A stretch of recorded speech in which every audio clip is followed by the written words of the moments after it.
Hello again, my little mathematicians. Today, we are going to learn two new skills regarding ratios. We're going to learn the three different ways to write a ratio and how to create equivalent ratios. If you'd like to follow along with us, we're in the Go Math textbook on page 150, 151, and eventually 152. So right now on page 150 at the top, it says writing ratios. The numbers in a ratio are called terms. Suppose that in a pet store, there are 5 dogs for every 3 cats. The ratio of dogs to cats is 5 to 3. The terms of the ratio are 5 and 3. And the ratio can be written in these 3 different ways. Okay? The important thing to remember is that if it says 5 dogs to 3 cats, and they want the ratio in dogs to cats, 5 always has to come first, and 3 always has to come second. And when I read these, it says 5 to 3, 5 to 3, and 5 to 3. They almost sound identical because they are, but it just looks slightly different. The 3 ways that you write them, but they're still saying the same thing, is you separate the 5 and 3 with the word to, or with a colon, or you write it as a fraction. And when you write it as a fraction, the 5 has to go on top of the 3 because we want it in dogs to cats, and there's 5 dogs. And that's all you need to know of the 3 different ways to write a ratio. So let's give some practice. If you look down at the bottom of page 150, it says your turn, numbers 5, 6, and 7. If you want to go ahead at any point in time and you think you've mastered it, you can pause the video, try them, and then unpause it and check yourself. Okay, so if we look at number 5, it says bagel chips to peanuts. So how many bagel chips are there? There's 3 to how many peanuts? I see 1. So that's one way to write that ratio, or you could have written it as a fraction, which quite frankly, I like the fraction way the best because eventually they're going to want ratios in simplest terms, and it's easiest to reduce a fraction. But if they ask for all 3 ways, here's the first 2, and then the third one is the same numbers, 3 and 1, because they want the ratio of bagel chips, 3, to peanuts, 1. It's just written 3 different ways, with the word to between it as a fraction or with a colon. All right, the next one says total party mix to pretzels. Look at all my words. There's no party mix. Oh, because all this mixed together makes the party mix. So how many total cups are there? 3, 6, 7, 8. And it told me right there it makes 8 cups. So 8 is the total party mix to pretzels. How many pretzels are there? There's 3. So my ratio of total party mix to pretzels would be 8 to 3. Because again, what's important is the order. The number describing the amount of party mix has to come first, and the number that represents the amount of pretzels has to come second. And if they want it written all 3 ways, you could write it like that as a fraction and then separated by a colon. Now, if they ask for just one way and they don't specify which way they want, any of those 3 would have worked. The final one says cheese crackers to peanuts. Cheese crackers is 1, and peanuts is 1 as well. So it's in a 1-to-1 ratio. I could write it like that as a fraction or separated by a colon. Okay, and now you've mastered the 3 different ways of how to write a ratio. We're going to move on to the next concept of how to create equivalent ratios. Equivalent ratios are ratios that name the same comparison.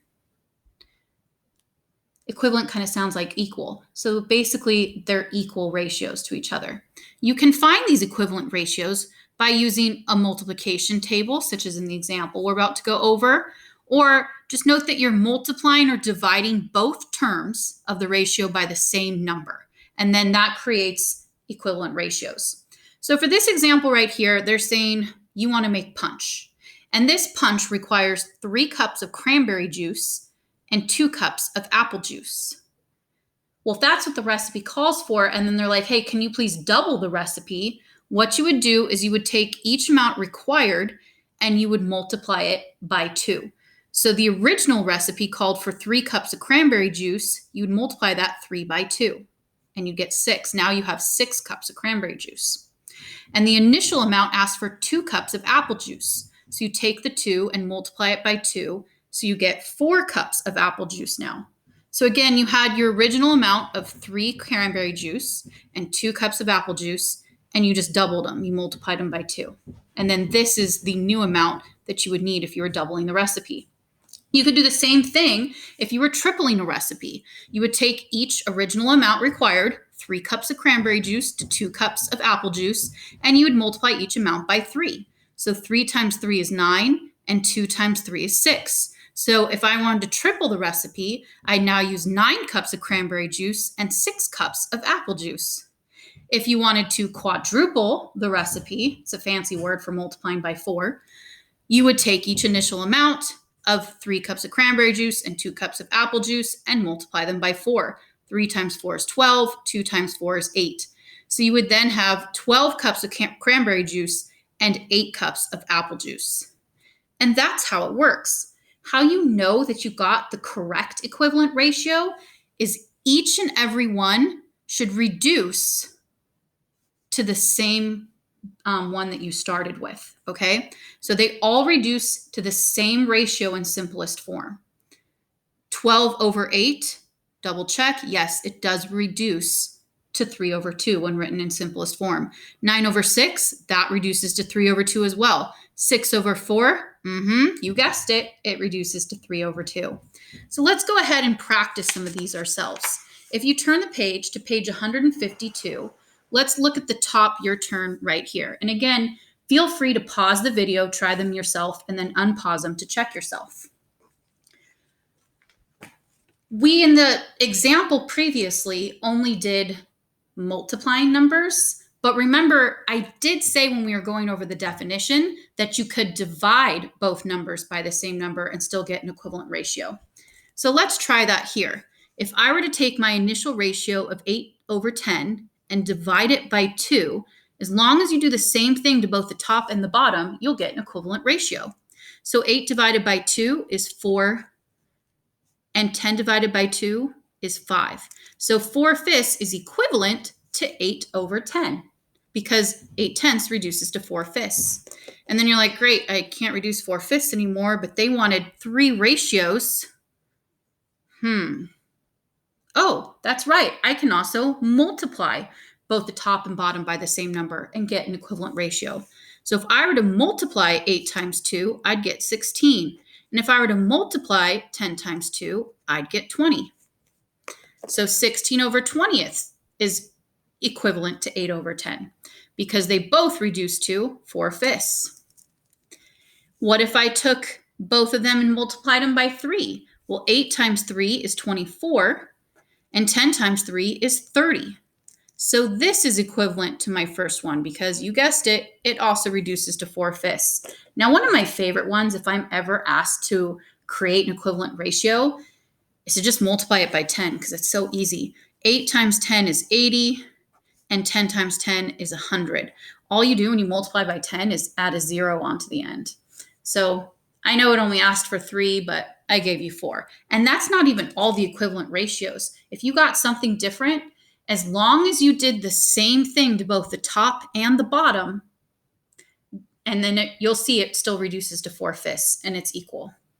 Okay, but when I say that you do the same thing to the top and bottom, as long as you multiply the top and bottom by the same number or divide the same number to the top and bottom. If you try adding and subtracting, that doesn't work. It's only if you multiply or divide the same number to both the top and bottom that you'll get an equivalent ratio. So here's our last example, 5 over 2. Well, I can't reduce it anymore, so let's go ahead and try to go the other way. If I multiply 5 times 2, I get 10. If you do 2 times 2, you get 4. And yep, that reduces to 5 over 2. If you tried multiplying it by 3, 5 times 3 is 15. 10 times 3 is 6. And then 5 times 4 is 20. 2 times 4 is 8. Okay, and then I know it only asked for 3, but I like my favorite one of 10. 5 times 10 is 50. 2 times 10 is 20. Again, that's not all the ones that you could have possibly gotten, as long as you do the same thing to the top and the bottom. And what's nice about this is, yes, I went in order and I did times 2 times 3 times 4, and then, 2 times 3 times 4, and then times 10. But you could have chosen any number that you wanted to do. And so if there's one multiplication table that you're not that great at, skip it, because you can pick whatever number you want. Okay, and now you have successfully mastered both how to write a ratio 3 different ways and how to create